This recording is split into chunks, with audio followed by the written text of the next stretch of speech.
Ferrari, Aston Martin, Porsche, the Dodge Viper. This car beat them all, and beat them so bad that some of them had to quit their class within racing.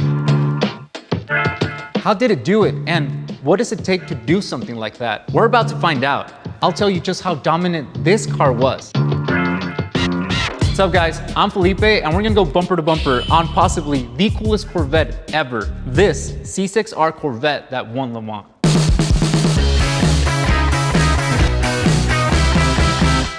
Thanks to CuriosityStream for sponsoring this episode. If you don't know, CuriosityStream is a new service with thousands of documentaries, exclusive originals, and nonfiction titles available at your desire. The best part is, it's only $2.99 a month. That's less than I spend at Redbox every night renting movies in a convenience store parking lot. I don't even have to leave my friggin' house anymore. CuriosityStream is available on almost every platform, and I'm a generous guy. So for you, our beloved audience, the first 30 days are completely free if you sign up at curiositystream.com/bumper to bumper and use the promo code bumper2bumper during the sign up process. Get your education on and thank me later. Before the brand new mid-engine C8 Corvette put the fear in Ferrari in the land of spaghetti, Corvette racing was already slapping that Italian ass with the Corvette C6R in the world's most famous endurance race, the 24 Hours of Le Mans. Not only is it one of the most prestigious races of all time, it's also one of the most grueling. If you've seen Ford v Ferrari, you kind of know what I'm talking about. Because endurance racing is one of the toughest forms of racing out there, just finishing is a big accomplishment. In a 24-hour period, you encounter changing weather conditions. Sometimes even peeing your pants on purpose, a little bit more on that later, kind of happens. It's the ultimate test of man and machine. So when you win one, it's kind of a big deal. In the 5 years that Corvette Racing ran this car at Le Mans, it won its class 3 times. The other 2, it placed second. Back in the States, there was another endurance race series that the C6R raced in, the American Le Mans Series, or ALMS. Born out of the spirit of the 24 Hours of Le Mans, this C6R raced at tracks across the nation, following the same rules as Le Mans. Also, I say raced in quotes because, well, yes, it did race on a track, and yes, it did have some competition, but you almost couldn't really call it a competition, kind of like me in Call of Duty. In its first ALMS season in 2005, the Corvette Racing C6Rs won the championship by winning all but 2 races. The next year, Dodge dropped out of the series and the C6R again took the championship. In one more year, Celine gave the old Irish goodbye, and yes, the C6R won the championship. And in its final year, Aston Martin said, we're not racing the whole season. And again, this car brought home the title.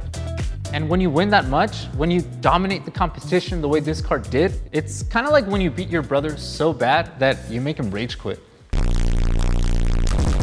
After this car dominated, the ALMS ended up dropping the GT1 class. So why did everyone else act like a bunch of squares and just stop racing?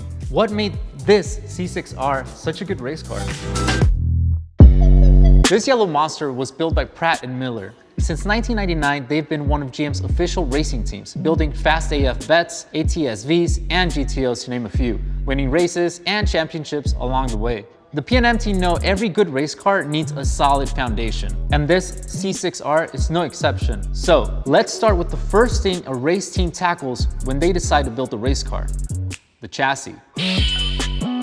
If the C06 chassis is your standard UNSC Soldier, the C6R is a freaking Master Chief. The racer frame rails on this beast are made of hydroformed steel. The P&M team wanted to stiffen things up a bit, so they integrated the roll cage into the chassis by welding it into the frame rails. So the C6R gets a banger chassis. Great, but you can't win races without a good handling car. The production C6 uses a composite leaf spring system, but for a race car, that's impractical. The C6R uses Penske adjustable coilover shocks with remote reservoirs. The control arms are also custom and made from CHROMOLY steel. Steel is used to cover cast aluminum because it can withstand more G-forces. There's a few ways this C6R dropped a couple pounds to be super light.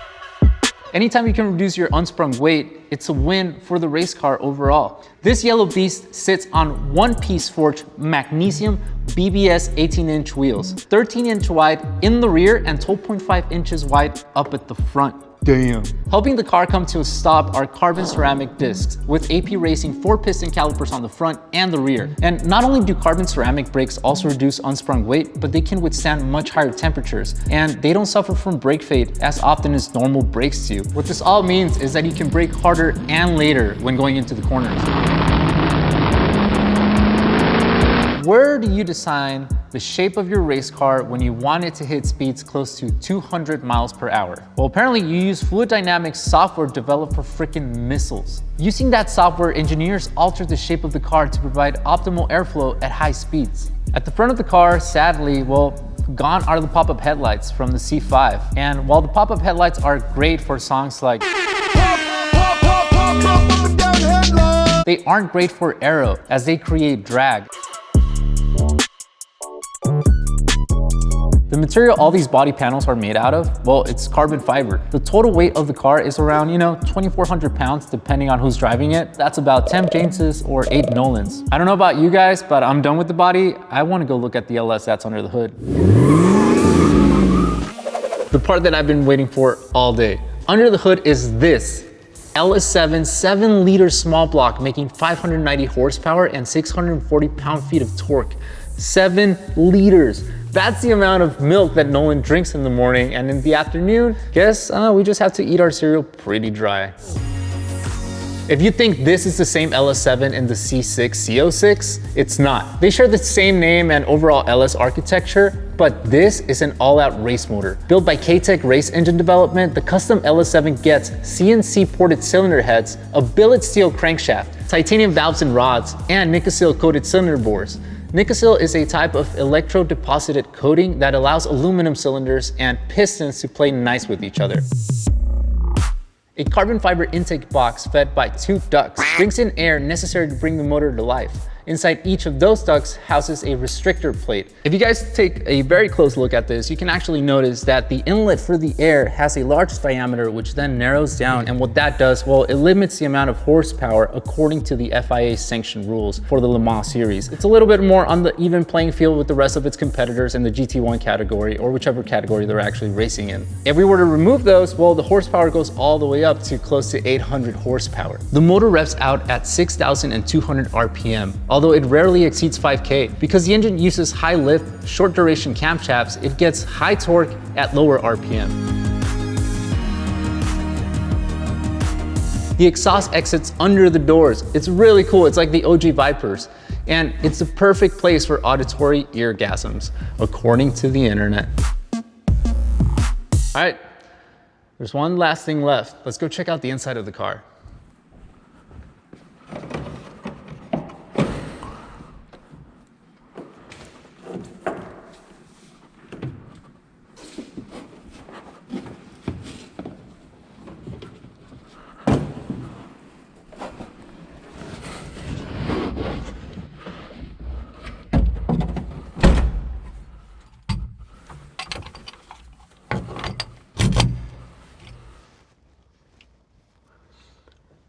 This is the coolest car I've ever sat in.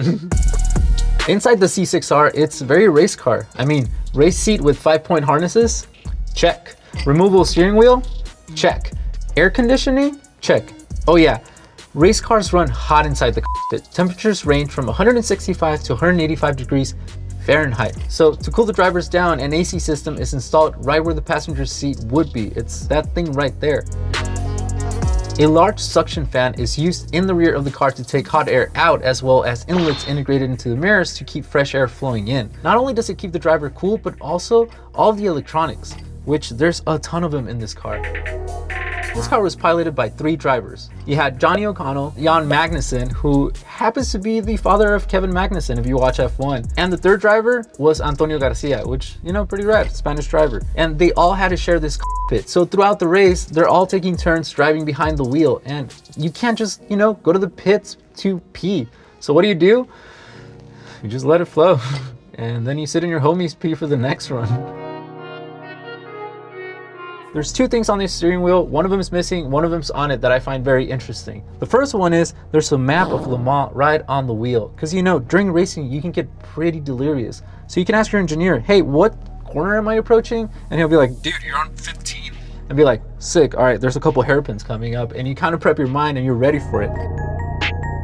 But the other one is there's no paddle shifts behind the wheel. This thing still has a sequential shifter, which is not very common anymore unless you're a rally driver or can block. I'm staring at the switch that I really want to hit. It's the ignition switch. But unfortunately, we can't start the car. You see, this is a full-blown race car. And because the engine's made out of metal, well, it's all kind of compact together. You're actually supposed to hook up a coolant heating system that allows the engine to come back up to operating temperature, which gives you clearances everywhere else that you need for things to actually flow and move as they should inside the engine without damaging anything. And unfortunately, we don't have that machine with us, but take my word for it, this car sounds amazing. Look at this clip that Bruce Meyer shared with us when he took the car to thermal with his son.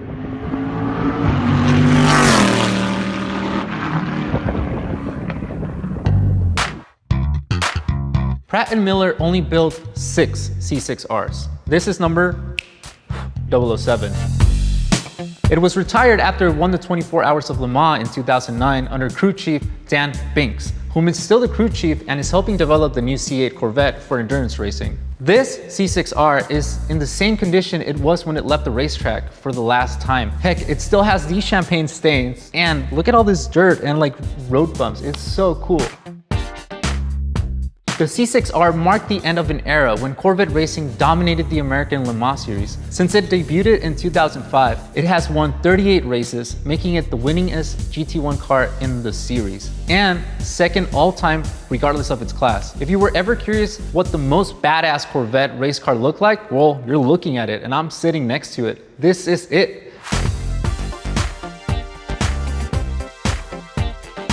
Myself personally and the rest of the Donut crew would really like to thank Mr. Bruce Meyer for allowing us to come to his garage, hang out, and film his cars. Also, huge thanks to Tom Kenny for all his help making this shoot happen. He helped us move all the cars around, and that was pretty amazing and kind of put the whole thing together for us. Underneath that sick 24 Hours of Le Mans sticker is that little hole. You bring this in, this is hooked up to a hose, and it's filled with nitrogen. You pop it in this little hole and that jacks the whole car up. Then you can take your actual gun and start changing out your tires during your pit stop. That's pretty sick.